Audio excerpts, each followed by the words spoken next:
many of you have seen The Lion King on Broadway? Yeah, okay, good. Please help me welcome the actor currently starring as Mufasa, Alton Fitzgerald White.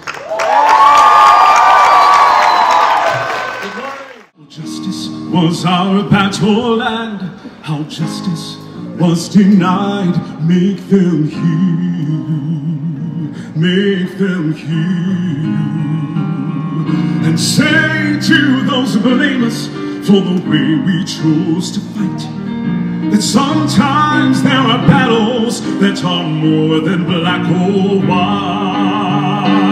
And I could not put down my sword when justice was my right. Make them hear, make them hear.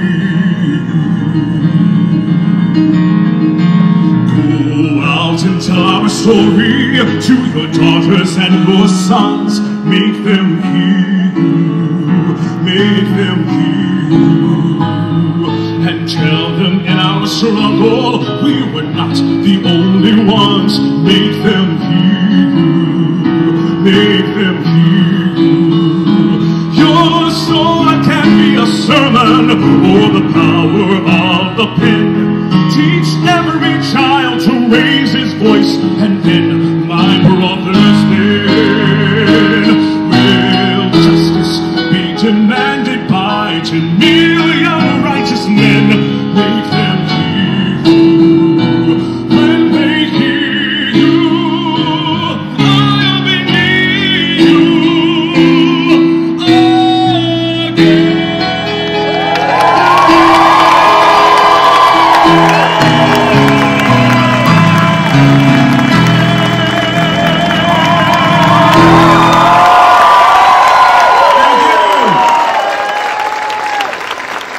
Thank you.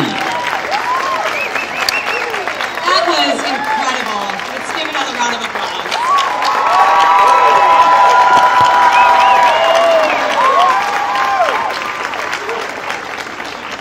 I just want to take the opportunity to say thank you to GMHC for having me here today. I'm so honored to be here, and I'm so excited to walk with all of you. Thank you. I love you too. Thank you. Everybody turn around. I'm serious about this. Let's take a selfie. And we're going to take selfies. I knew you'd take it. She knows it. So let's turn around, get the AIDS Walk banner in the background, take a selfie all together. Let's see if we can break to Twitter and give Ellen a run for her money. Tell the world you're at the AIDS Walk, New York. I'm dead serious. Turn around. You're looking at me and you're failing. Turn around. Pull your phones out. Take a selfie. I'm going to wave to every one of you. That one. That one. Great. Get your selfie. I think that's it. Our next guest is a 3-time Emmy nominee for her role as Coach Beast on Glee. Please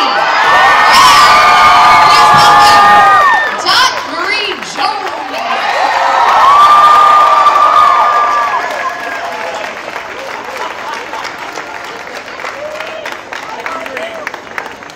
I thought she kind of bowed, but she lost her paper. Hey guys, what are you doing? That's right. I love you too. Thank you. Okay, not gonna pretend I'm not 50 and need glasses. If you've seen that silly little show Glee, you know that, wow. You know that I am no stranger to high school hallways. Neither is GMHC. They know that the future rests in the hands of these young adults, and that this generation could very well be the generation that will end AIDS. That's what I'm talking about. Did you hear that? Kelsey Louie.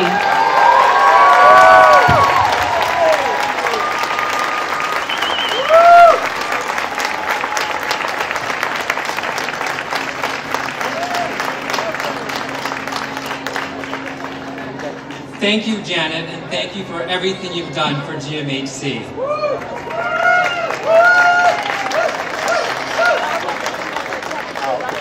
Thank you all for joining me here today to be part of the 29th annual AIDS Walk, New York. My name is Kelsey Louie, and I am the new CEO of GMHC.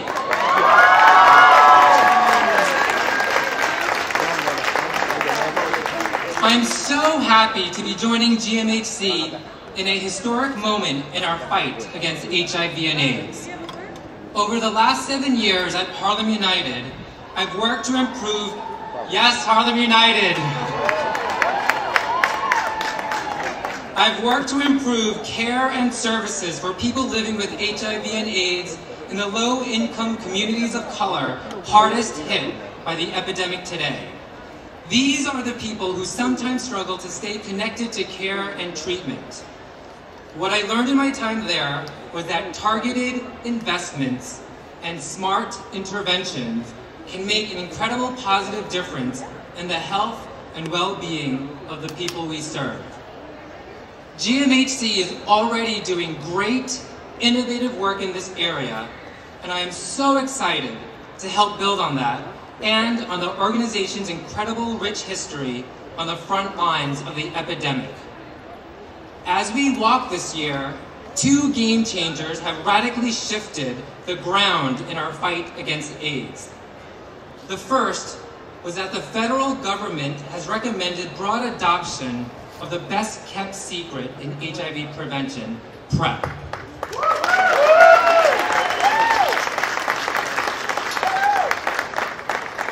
This daily medication is over 90% effective in preventing HIV infection. Can you imagine how quickly we would have embraced a pill for prevention that was over 90% effective in the 80s and even the 90s? Imagine how many lives we could have saved. That's why GMHC has consistently advocated for PrEP, and we will continue to aggressively promote its use here in New York State.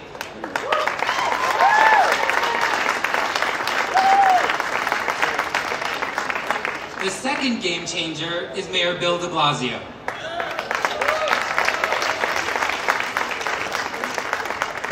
We haven't had a mayor stand with us in over a decade, let alone one so deeply committed to our community's partner, to be our community's partner in City Hall. He's already made a difference working with Governor Cuomo to extend the 30% rent cap to people living with AIDS.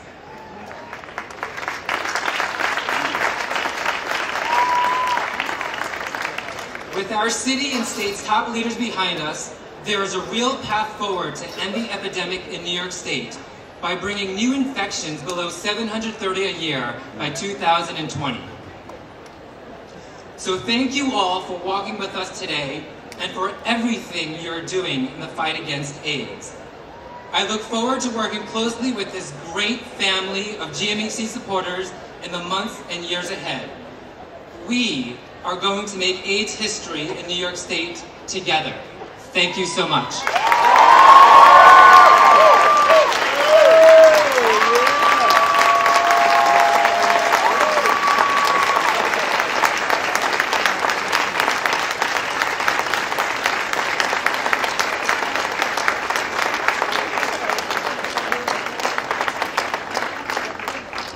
Our next speaker personifies the very reason we are all here today. Please welcome Ronald Reagans.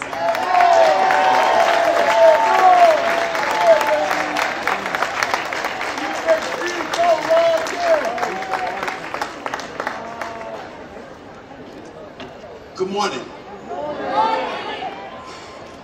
In 1986, I learned that I was HIV positive. And while I had a few scrapes with the law, no real prison compared to the horrors of the one I constructed myself. Filled with guilt, anger, and shame. I was not able to free myself from the shackles of that prison for decades. My self-prison became comfortable because I didn't have to feel. I ceased to dream. I ceased to have hope for a future. I thought if someone touched me, they would get dirty. I bought a suit and hung it in my closet. Never wore it. I thought it would be the suit that I would be buried in. Then came GMHC. In 2004, I went to GMHC for the first time to get a hot meal. I got to know the staff, they started talking to me, and they said things like, "You're smart. You have so much unfulfilled promise. Why don't you give yourself a chance to live?"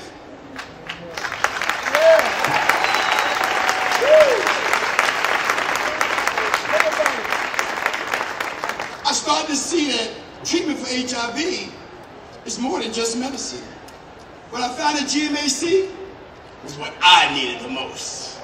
I found caring people, qualified professionals, who not only understood my disease, but could help me cope with what was really defeating me: alienation, rejection, and loneliness. At GMHC, I came to see more clearly the behaviors that were undermining me. I learned how to feel and to think again. GMHC helped me grow from a client into an advocate.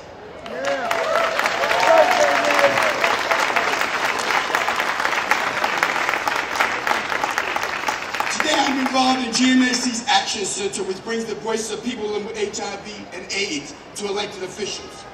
One of the greatest thrills of my life was meeting Senator Tom Duane, an HIV positive person just like me. He had a big influence on government and a bigger influence on me. He told me that he once had the same fears that I had. We became friends. Now, I have 6 senators and 6 city council members on my speed dial.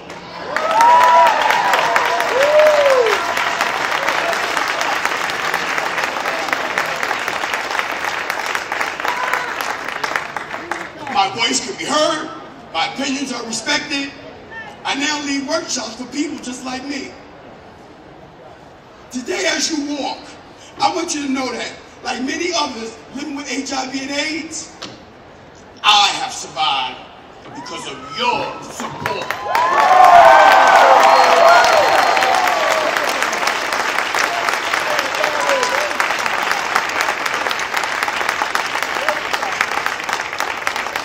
Until this disease is eradicated, we must continue to support GMHC.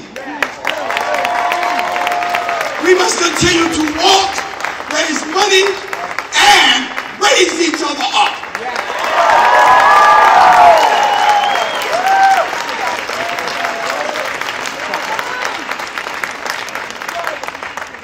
Lastly, everybody who walks today leaves a footprint of hope. I walk to leave a footprint that shows I survived. Let's make our footprint of hope together.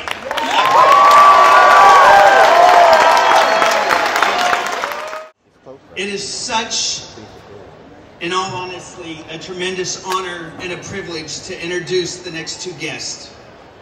He is a 4-time Tony-winning playwright, I know, with a resume that includes over 30 plays. Wow. She makes me nervous. She's an idol. She's been for years. 6-time Emmy Award winner and a Tony winner. She also has appeared in 3 of his plays, including Masterclass, Ragtime, and the show for which they are each a Tony nominated this year, Mothers and Sons.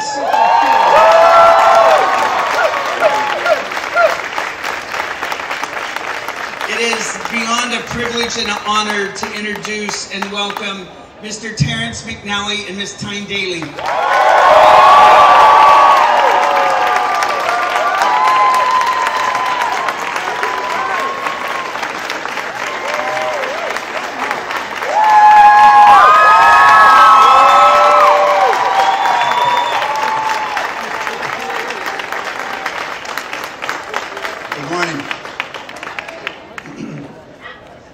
I'm always startled when I'm asked why I chose to write about AIDS.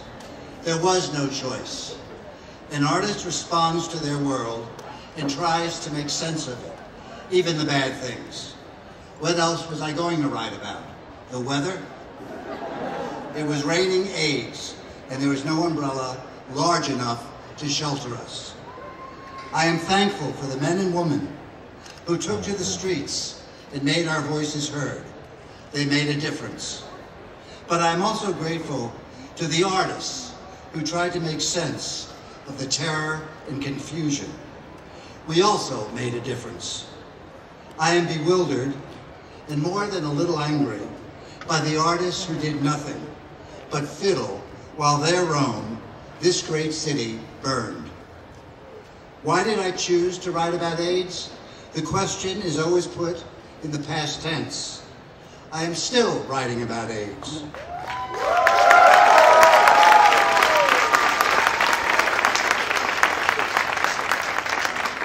Each of us here this morning, in our own way, is still writing about AIDS. As individuals, as a city, as a nation, we are no more done with AIDS than AIDS is done with us. Its scars are lasting, the trauma has not gone away. But it is to the future we look today. A world without AIDS for sure, but a world that has not forgotten, and we must be vigilant, it never will. A time when AIDS was a death sentence, and those who were infected with it were treated as the unholy damned. I lost 2 partners to AIDS. Robert Dreyfuss was a handsome, gifted young actor with some of the great classical roles already under his belt. He was also, he thought, safely closeted. AIDS kicked that door in with a fury that took our breath away. But there were only 3 of us to share his final agony. Best friends, and there were many of them, professional colleagues, siblings, his own parents even. They all had no idea what was going on behind those drawn blinds on Bleecker Street or in too many rooms at St. Vincent's. Every time I told someone Bobby had died from AIDS, I felt I was betraying him after death, as surely as if I had outed him to one of the producers he was convinced would never hire him if they knew he were gay. The closet didn't kill Bobby, but the closet kept him from knowing how loved he was. Gary Bonasorte was positive when I met him, but his confidence that he would beat his disease made believers of us all, and no one more than me. We all needed Gary's smile, big heart, and courage in the 80s. Gary was out and proud and militant and had the energy of 50 of the rest of us.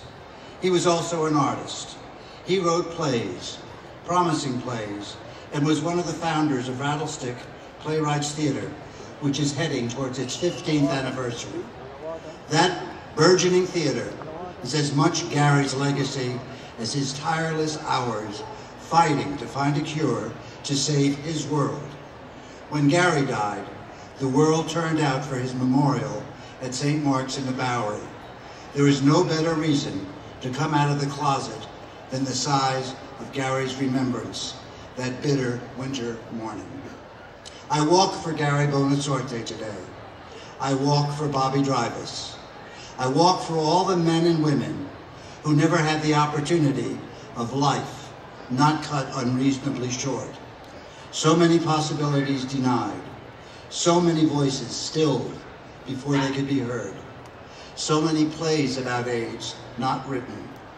I weep for them, but I walk in thanks for all that was done to make our lives a safer and better one. I walk in remembrance.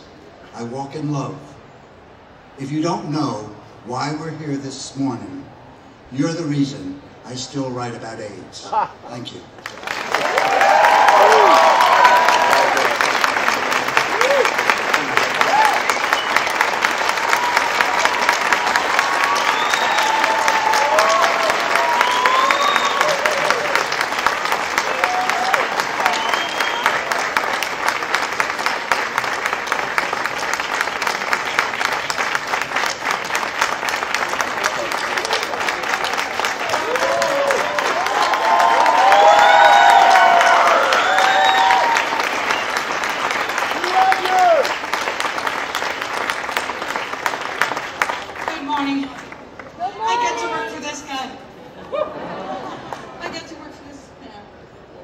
wonderful, amazing man.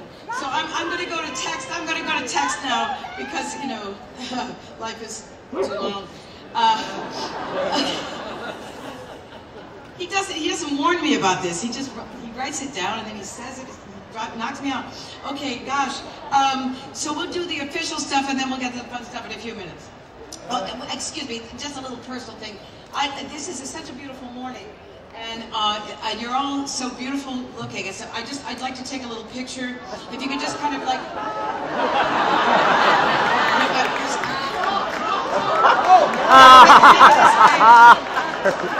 Oh, the hell with it! I'll just remember. Thank you for being here. You're in the right room. In addition to Mayor de Blasio, whom we will have the honor of hearing in a few moments, this is like bifocal, we have sitting on our stage several of the area's finest election officials. Now this is power here, just if you want to see, this is power. These leaders are here to show their appreciation of you and your fundraising efforts. Please hold your applause until the end of these introductions. We ask that our officials remain standing after your names are called. Just try and follow instructions. We just got the rewrites on this, so Terrence, can you read this? A close friend of GMHC and a leader in the fight for marriage equality, United States Representative Gerald Nadler.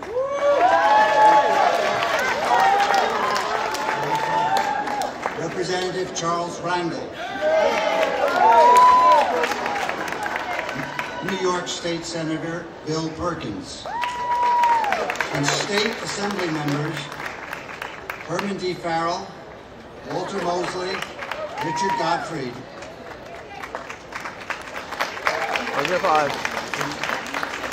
New York State Senator Bill Perkins, so we did that already. See, you mixed me up. Manhattan Borough President Gail Brewer.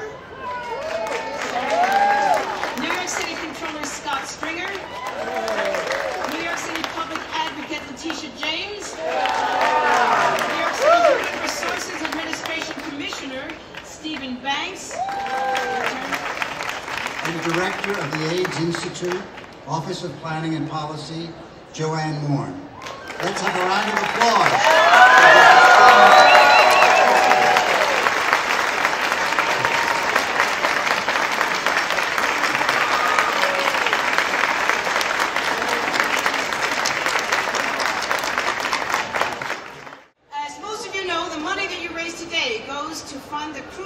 GMHC. Please join me in welcoming one of the organization's most beloved and effective leaders, Interim Chief Executive Officer and Chief Operating Officer, Janet Weinberg.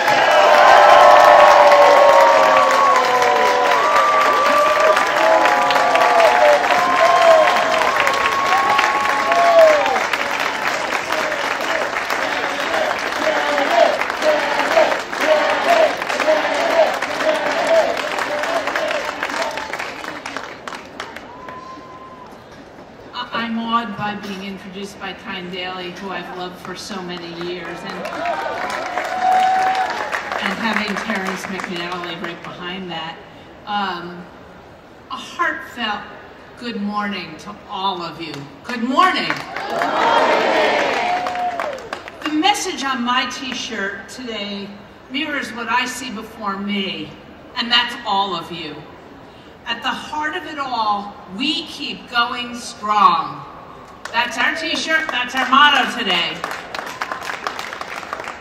As the heart of AIDS Walk New York, each of you keeps going strong.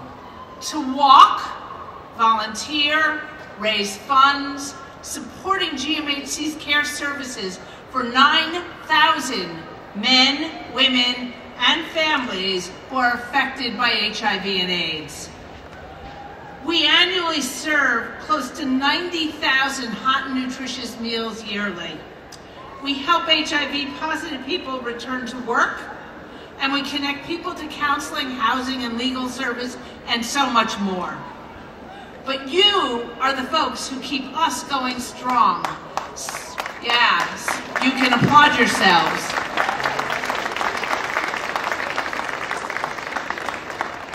You help support our HIV prevention education programs, which reach tens of thousands of diverse New Yorkers each year, including thousands of free HIV tests. Did you know that you can get tested today in the park?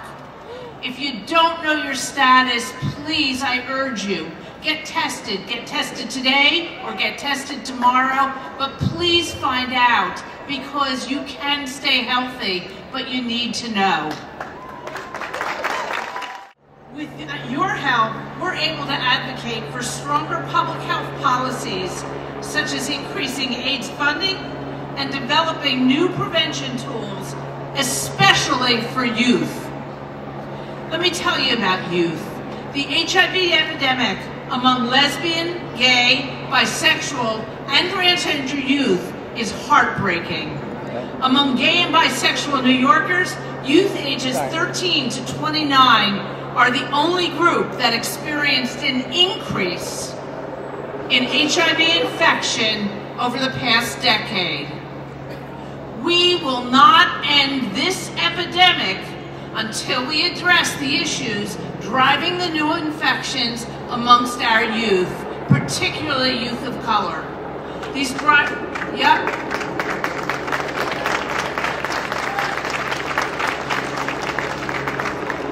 And these drivers include poverty, homophobia, violence, homelessness, and lack of access to public health care, and we need to keep calling those issues out. We cannot stop talking about them.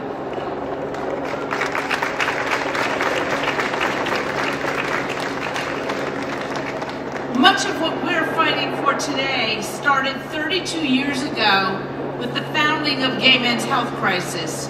GMHC will never stop advocating for all people affected by HIV, people over 50, youth, women, men, and people of all colors.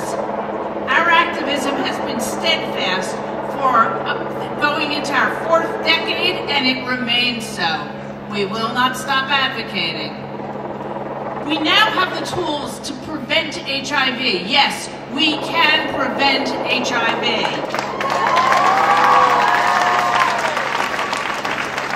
We can suppress HIV, and we can divert HIV. We can be so much more hopeful today than when we started if we continue to have your support and your commitment and the commitment of our government officials sitting here on this stage who are leaders. You can see their commitment. They're here before us. And I think this is the perfect time for me to stop where I'm doing, because we have a very special guest here today, and I want to make sure that we bring up the new mayor of New York City.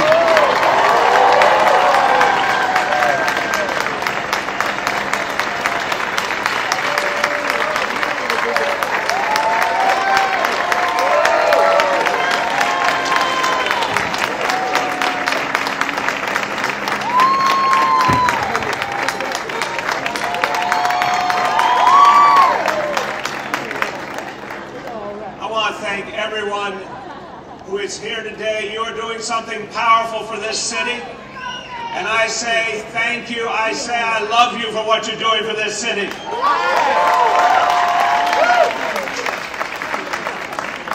There's a lot of people to thank. I'll be very brief. I want to thank Janet Weinberg for her excellent leadership, the incoming CEO Kelsey Louie, Craig Miller, one of the founders of this extraordinary walk, all of the community leaders and elected officials who are here standing by you. Thank them for what they do. I think our HRA Commissioner Steve Banks is here, who's helping to lead the charge from the city side. This work is so important. This is one of those things a citizen can do that makes a huge difference. You're standing up, you're acting, because this fight continues. We're now in the 4th decade of the fight against HIV and AIDS. We're in the 4th decade, and sometimes when a struggle goes on so long, people lose their sense of urgency. Sometimes people drift away, but you haven't let that happen. You feel the passion to keep fighting. because we know so many people still need our help. And this administration knows, and we realize, this crisis continues. This crisis continues, and we have more to do. And that's why this administration made sure that we had a 30% rent cap for those with HIV and AIDS, because they deserve our help.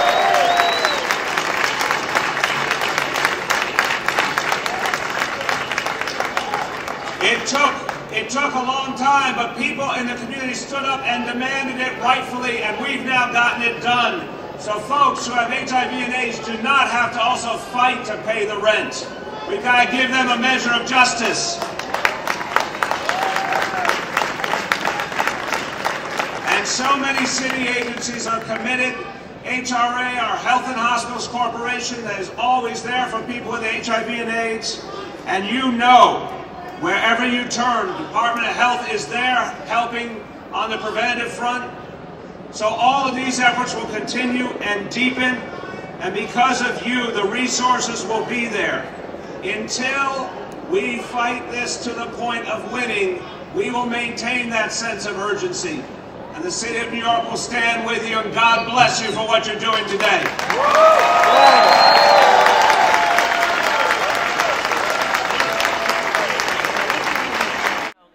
Here I am with the new CEO of GMHC. How's it feel?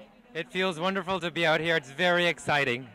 So listen, so many great things going on with GMHC. I'm a client. I go there all the time, so thank you for everything you guys do. So what's the news coming out of GMHC? What are your new initiatives, and what do you want to bring to the table? Well, we're going to make sure that we build upon the rich history of services for our clients. And as I said earlier, there's the new PrEP, which is an effective way to prevent HIV infection. And so we're looking to help end AIDS by 2020.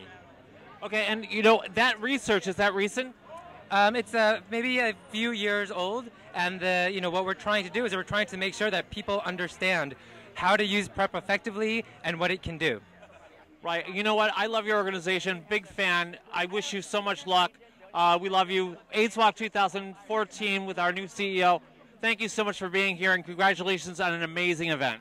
Thank you. Very nice. So with the man of Say Yes to the Dress, how are you? I'm great. It's a beautiful day here in Central Park. Oh my God, you are in beautiful white, and your teeth are as white as your suit. You're a very handsome man. Thank you, thank you. Okay, so why is this event so important to you?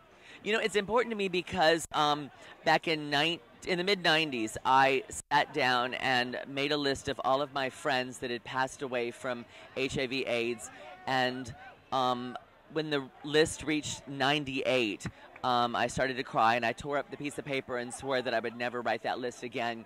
So I'm here to walk today in memory of them, and hopefully to, you know, help the people that need the help, and hopefully someday find a cure for this disease.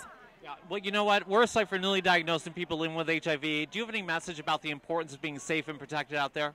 Yeah, I think that you need to know your status, and because there are medications out there that can keep you alive and well, and you need to know your status because you need to protect the ones you love and protect yourself as well. So get tested, know your status.